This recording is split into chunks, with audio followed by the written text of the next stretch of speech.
La Chine neutralise 10 000 terminaux Starlink. La fin de la domination d'Elon Musk. Dans un monde où l'espace extra-atmosphérique est devenu le théâtre des rivalités technologiques et géopolitiques les plus intenses, une rumeur de grande ampleur a bouleversé les milieux spécialisés et les réseaux d'information. La République populaire de Chine aurait réussi à neutraliser 10 000 terminaux Starlink, remettant en question la domination de ce réseau d'internet par satellite lancé par SpaceX et porté par l'un des entrepreneurs les plus médiatiques du XXIe siècle, Elon Musk. Si cette affirmation se propage comme une traînée de poudre sur internet, il est essentiel de s'interroger sur sa véracité, sur les mécanismes techniques sous-jacents, sur les contextes politiques et militaires qui pourraient rendre un tel scénario plausible ou non, et enfin sur les conséquences qu'une telle action aurait pour l'équilibre des forces dans l'espace et pour les futures politiques de communication mondiale. Starlink, depuis son lancement à grande échelle à la fin des années 2010, s'est peu à peu transformé en une pièce maîtresse de la révolution des télécommunications dans le monde entier. En déployant des milliers de satellites en orbite basse terrestre, ce système a offert un accès à Internet là où les infrastructures terrestres font défaut, dans les zones isolées mais aussi dans des zones de conflit ou lors de catastrophes naturelles. Soutenu par un capital privé considérable et animé par l'un des entrepreneurs les plus influents de sa génération, il a été salué par certains comme une avancée technologique majeure et critiqué par d'autres comme une source potentielle de dépendance infrastructurelle et de domination technologique. Dans ce contexte, l'idée que la Chine aurait pu neutraliser 10 000 terminaux Starlink dans le monde a alimenté des débats passionnés. Pour certains, il s'agirait d'une démonstration de force stratégique, marquant le début d'un basculement de la domination technologique dans le domaine des communications spatiales. Pour d'autres, cette affirmation n'est qu'une construction narrative amplifiée par des interprétations erronées, un mélange de spéculation technique et de désinformation. L'enquête journalistique que nous présentons ici ne cherche pas à reproduire des rumeurs, mais à explorer en profondeur les réalités scientifiques, les motivations politiques et les enjeux globaux autour de cette question. Au cœur de la controverse, il y a d'abord une réalité incontestable. Les communications par satellite sont devenues un enjeu majeur pour la sécurité, l'économie et la souveraineté des nations. Les réseaux de satellites, autrefois l'apanage des agences gouvernementales, ont vu l'arrivée d'acteurs privés capables de mobiliser des ressources financières et logistiques considérables. SpaceX, avec Starlink, a été l'un des premiers à exploiter cette opportunité à grande échelle, lançant des constellations de satellites en orbite basse terrestre pour fournir un accès à Internet à faible latence à des utilisateurs partout sur la planète. Cette stratégie technologique s'est accompagnée d'une dimension géopolitique de plus en plus affirmée. Des gouvernements se sont appuyés sur Starlink pour assurer des communications dans des zones remises en cause par les perturbations des réseaux traditionnels. Les forces ukrainiennes, par exemple, ont utilisé des terminaux Starlink pour maintenir leurs communications malgré les attaques sur les infrastructures terrestres lors de la guerre qui oppose leur pays à la Russie. De telles utilisations ont renforcé l'image de Starlink comme un élément clé des architectures de sécurité modernes, mais elles ont aussi attiré des critiques, certains observateurs estimant qu'un acteur privé ne devrait pas jouer un rôle si central dans des contextes militaires. Face à la montée en puissance de Starlink, d'autres grandes puissances ont commencé à accélérer leurs propres programmes de communication spatiale. La Chine en particulier a manifesté un intérêt croissant pour les méga-constellations de satellites. Le pays a investi massivement dans des réseaux concurrents et a mis en avant la nécessité d'un contrôle national des infrastructures de communication critiques. Cette stratégie s'inscrit dans une vision plus large de développement technologique autonome où la dépendance à des systèmes étrangers, même privés, est considérée comme un risque pour la sécurité nationale.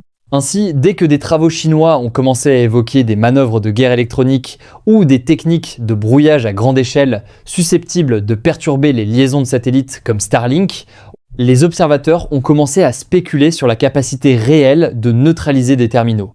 Plusieurs publications scientifiques et rapports émanant de centres de recherche militaires chinois ont décrit des simulations de brouillage où des réseaux de brouilleurs électromagnétiques répartis dans une région donnée pourraient affecter la réception des signaux satellites.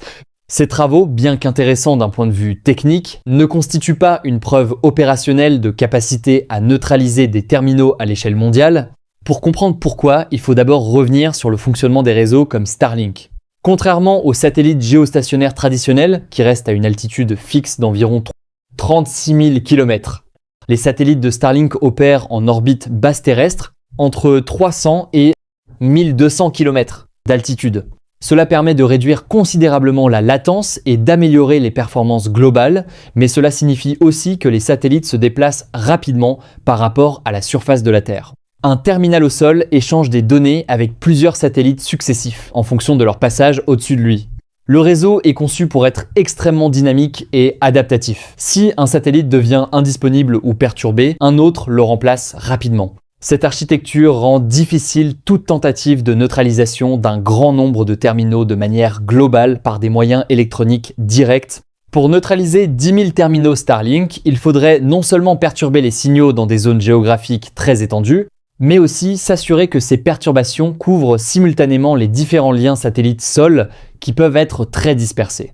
De plus, Starlink utilise des fréquences et des protocoles spécialement conçus pour optimiser la robustesse des connexions, incluant des mécanismes de correction d'erreurs et d'auto-réacheminement des données. Si des brouillages localisés sont possibles et des recherches techniques confirment qu'un brouilleur puissant peut effectivement interférer avec la réception des signaux satellitaires dans une zone définie, ces perturbations seraient temporaires et limitées à une zone géographique. Neutraliser des terminaux situés sur plusieurs continents à la fois requiert une coordination logistique et technique d'une ampleur que même les États les plus avancés n'ont pas démontré publiquement. Une autre approche souvent évoquée dans les spéculations consiste à imaginer des cyberattaques ciblant les infrastructures de gestion du réseau satellite. Théoriquement, si un acteur parvenait à infiltrer les systèmes de contrôle au sol de Starlink, il pourrait potentiellement perturber les services ou accéder à des terminaux. Cependant, des ingénieurs en cybersécurité consultés par des médias spécialisés soulignent que les systèmes critiques de SpaceX sont isolés des réseaux publics et protégés par des couches de sécurité robustes. Ils reconnaissent que toute infrastructure numérique reste en théorie vulnérable, mais qu'une attaque de cette ampleur nécessiterait non seulement des capacités avancées, mais aussi une connaissance précise des architectures internes du réseau. À l'analyse, l'affirmation selon laquelle la Chine aurait neutralisé 10 000 terminaux, Starlink s'avère donc hautement improbable, du moins en l'état des informations disponibles publiquement. Rien n'a été confirmé par des sources officielles des gouvernements concernés, ni par des organisations internationales indépendantes. Pourtant, cette idée persiste et se propage. Elle alimente des récits sur la rivalité technologique entre Washington et Pékin, mais elle sert aussi de prisme à des inquiétudes plus larges sur la dépendance croissante des sociétés modernes à des infrastructures technologiques avancées. Ce phénomène de propagation de récits sensationnalistes autour de thèmes techniques complexes n'est pas nouveau. Dans le domaine des technologies émergentes, qu'il s'agisse de l'intelligence artificielle, de la 5G ou des satellites, le grand public n'a pas toujours les repères nécessaires pour distinguer les affirmations techniques plausibles des exagérations. Des expressions telles que neutralisation, attaque massive ou fin de la domination font immédiatement écho à des récits dramatiques, même si elles ne correspondent pas à des réalités opérationnelles établies. Les réseaux sociaux jouent un rôle clé dans la diffusion de telles affirmations.